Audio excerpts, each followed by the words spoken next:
Welcome to our channel Galaxy Stories. आज जो वाक़या हम आपको सुनाने जा रहे हैं वो काफ़ी खौफनाक होने वाला है। वाक़या कुछ यूँ है। मेरा ताल्लुक़ हैदराबाद से है। हमारे इलाके में एक दुकान थी, बहुत पुरानी और कदीम दुकान, जो सालों से बंद पड़ी थी। फिर मेरे एक दोस्त ने वो दुकान ली। इसका मालिक दुकान से काफ़ी दूर रहता था। मेरे दोस्त ने इस दुकान में रोटियों का तंदूर खोला। इस दुकान की ये खासियत थी कि वो दुकान शुरू में तो बहुत अच्छी चलती, फिर एकदम काम बहुत स्लो हो जाता था। मेरे इस दोस्त ने वो दुकान अचानक छोड़ दी।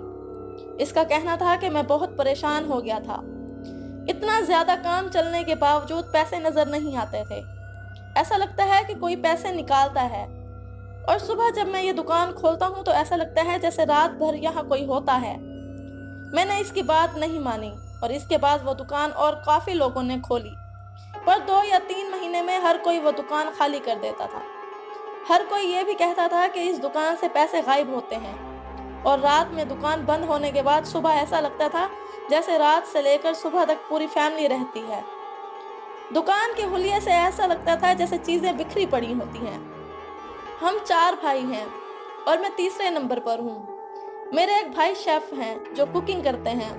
उन्होंने एक दिन मुझसे कहा, आसिफ वो शहर वाला होटल बहुत दूर पड़ता है, ये जो यहाँ दुकान है वो हम लोग ले लेते हैं, घर के नजदीक हो जाएगी। मैंने भाई को साफ मना कर दिया कि नहीं, ये दुकान ठीक नहीं। बहुत मना किया लेकिन भाई इन चीजों पर यकीन नहीं रखते थे। मेरे बहुत मना करने के बावजूद भाई नहीं माने और दुकान रेंट पर ले ली। शुरू में तो काम बहुत अच्छा चला। काउंटर पर मैं खुद बैठता था और भाई खाना बनाते थे। हमने 3 और लड़के भी रखे। हम लोग बहुत खुश होते कि बहुत अच्छा काम चल रहा है, पर घर जाकर जब हिसाब किताब लगाते तो पैसे हमारे काम के हिसाब से बहुत कम होते।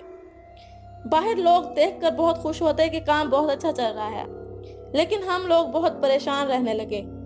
कभी कोई बीमार हो जाता, कभी कोई बीमार। 3-4 महीने तक ये चलता रहा। एक दिन अचानक एक लड़के ने काम छोड़ दिया। इसको देखकर दूसरा लड़का भी भाग गया। अब बस मैं और मेरा भाई रह गए थे। दुकान पर 1 हफ्ते बाद मैं इस लड़के के घर गया जो हमारी दुकान पर था। इसने मुझसे मिलने से इनकार कर दिया। बहुत इस्रार के बाद इसके माँ बाप ने इसे राजी किया। मैंने इससे पूछा कि क्या हुआ था अचानक। इसने कहा, आसिफ भाई, इस दिन जब मैं रात को पकवान सेंटर पर पानी भरने गया था। हमारे इलाके में अक्सर रात में पानी आता है 2 बजे के बाद।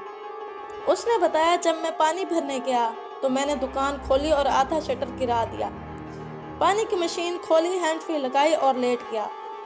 कुछ देर बाद मेरी आंख लग गई। अचानक मेरी आंख खुली तो मैंने देखा एक लंबा सा आदमी जो बहुत खौफनाक था, और 2 बच्चे, वो भी बहुत खौफनाक थे, और एक औरत नुमा चुड़ैल मेरे चारों तरफ खड़े थे। अभी मैं सिचुएशन समझ ही रहा था कि इस खौफनाक आदमी ने मेरा गला पकड़ लिया। मैं बहुत चीखा, लेकिन मेरे हलक से आवाज ही नहीं निकली। इसने भयानक आवाज में कहा, अगर अपनी जिंदगी बचाना चाहते हो तो यहाँ से चले जाओ। इस दुकान में मेरा खून है, ये मेरी दुकान है। जिसने मुझे मारकर इस दुकान पर कब्जा किया था, इसे तो मैंने मार दिया। इसके पूरे खानदान को खत्म कर दिया। ये दुकान मैंने बहुत मेहनत से बनाई थी, मेरी नहीं तो किसी की नहीं। उसके बाद मैं बेहोश हो गया। कुछ देर बाद मेरी आंख खुली तो मैंने देखा वहां कोई नहीं था। मैंने खुद को संभाला और वहां से भाग गया। इसकी बात सुनकर मैं भी बहुत परेशान हुआ। मैंने भाई को सारी बात बताई तो भाई बोले, सारी दुकान सामान से भरी पड़ी है, एकदम कैसे छोड़ सकते हैं। ऐसा करते हैं, इसका इलाज करवाते हैं। भाई के एक दोस्त आलम हैं। एक रात मैं और आलम साहब वहां रुके, ये देखने के लिए कि क्या माजरा है। रात के 2 बज गए। दुकान में मैं और आलम साहब थे। अचानक एक जिन्नात जैसी खौफनाक शक्ल वाला आदमी और 2 खौफनाक शक्ल के बच्चे और एक चुड़ैल हाजिर हो गए। जैसे ही वो चारों हाजिर हुए, उन्होंने आलम साहब पर हमला करने की कोशिश की, लेकिन आलम साहब के हाथ में एक तस्बीह और एक लीमू था।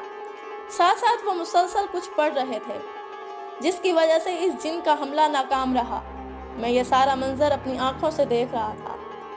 मेरे रोंगटे खड़े हो गए थे और ऐसा लग रहा था जैसे मैं हिल भी नहीं सकता। फिर आलम साहब ने पता नहीं मुझ पर क्या पढ़कर दम किया। मैं बिल्कुल सुन्न हो गया। आलम साहब ने इससे कहा, चुपचाप यहाँ से चले जाओ। जिसने तुम्हारे साथ जुल्म किया था, तुमने इसे मार दिया। अब और बेगुनाह लोगों को क्यों तंग कर रहे हो? इस जिन ने कहा, ये मेरी दुकान है, मैंने बहुत मेहनत से बनाई थी, मैं इसे नहीं छोड़ूंगा, मैं यही रहूंगा, जो भी ये दुकान लेगा मैं इसे मार दूंगा। मैं अब बिल्कुल बेहोश हो चुका था। जैसे ही जिन ने ये कहा, आलम साहब ने जो इनके हाथ में लीमू था वो काटा। इनके हाथ में एक छोटी बोतल थी जिसमें पानी भरा हुआ था, इसमें लीमू डालकर इनके ऊपर फेंक दिया।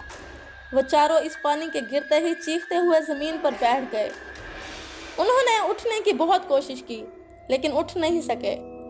फिर आलम साहब ने बैग से एक तावीज और कांच की बोतल निकाली और जोर जोर से पढ़ने लगे। वो कांच की बोतल उन्होंने नीचे रख दी। अचानक इस बोतल में खुद ब खुद खून जमा होना शुरू हो गया। वो बोतल फुल भर गई। जैसे जैसे वो भर रही थी वो चारों भी साथ ही गायब हो गए। फिर आलम साहब ने इसे बंद किया और मुझे होश में लाकर सब कुछ बताया और वहां से चले गए। 3-4 दिन बाद जब हमने इस दुकान की सफाई की तो दुकान का एक कोना जो बहुत पुराना था और इसमें एक बड़ा सा सुराख था, इसे मैंने खोला तो इसमें बहुत सारे पैसे थे। फिर मैंने सोचा यकीनन ये वही पैसे होंगे जो गायब होते थे। मैंने वो सारे पैसे निकाले और आलम साहब से पूछकर सदका कर दिए। आज खुदा का शुक्र है कि सब बहुत अच्छा चल रहा है। अब इस दुकान में कोई भी वाकया पेश नहीं आता। अगर आपके पास भी अच्छी खौफनाक कहानियां हैं और आप इन्हें सब लोगों तक पहुंचाना चाहते हैं तो हमें हमारे जीमेल या व्हाट्सएप नंबर पर अपनी कहानी भेजें और हम सब लोगों को आपकी भेजी गई कहानी सुनाएंगे आपके नाम के साथ। जीमेल और व्हाट्सएप नंबर डिस्क्रिप्शन में दिया गया है। Thank you. आई होप आपको आज का वाकया पसंद आया होगा। अगर वाकया पसंद आया है तो वीडियो को ज़रूर लाइक कीजिए और अगर आप चैनल पर नए हैं तो चैनल को सब्सक्राइब करना मत भूलें।